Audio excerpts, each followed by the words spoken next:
Hello বন্ধুরা, আশা করি আপনারা ভালো আছেন, সুস্থ আছেন ও সুন্দরভাবে জীবনযাপন করছেন।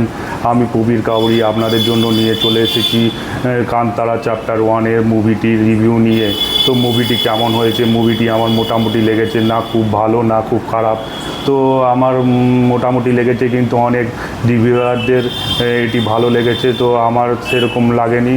তো তো এই সিনেমাটির কাহিনিটা একটুখানি বলে দেই যে এক রাজা একটি জঙ্গল, কান্তারা নামের জঙ্গল দখল করতে চায়, কিন্তু সে পারে না। তার পরবর্তীকালেও তার ছেলেরাও তারা এই জঙ্গলটি দখল করতে পারে না। পরবর্তীকালে এটা কিভাবে এরা জঙ্গলটা দখল করার চেষ্টা করে ও তারা লড়াই করে ওখানকার আদিবাসীদের সাথে, এই নিয়েই পুরো কাহিনিটা। তো এখানে ঋষভ শেট্টি ওই জঙ্গলের রক্ষাকর্তা হিসাবে দেখা যায়, আর রাজাদেরকেও দেখা যায়। তো আপনারা দেখতে পাবেন রাজাদের কাছ থেকে কিভাবে ঋষভ শেট্টি তার জঙ্গলকে রক্ষা করছে। তো এখানে আপনারা বরাহ অবতার বিষ্ণুর দেখতে পাবেন, আর তার কিছু কাহিনী দেখতে পাবেন। তো এখানে শিবেরও অবতার এখানে দেখানো হয়েছে। তো সব কিছুই দেখানো হয়েছে, কিন্তু কোনো কিছুর মধ্যে সেরকম মানে স্পষ্টতা নেই, মানে স্পষ্ট কোনো কিছুই বোঝা যাচ্ছে না।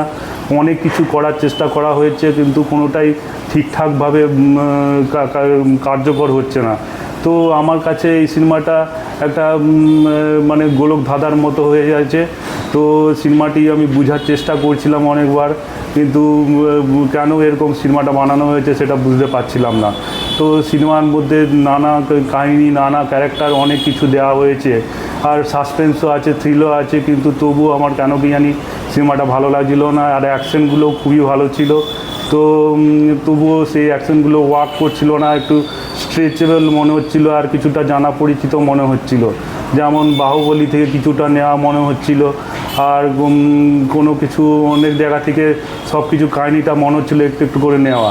তো আমার মতে এই সিনেমাটা একটা আমার মতে মোটামুটি সিনেমা, অন্যদের ভালো লাগতে পারে। তো আপনারা যদি এই সিনেমাটা দেখে থাকেন তো কেমন লেগেছে আপনারা জানাবেন।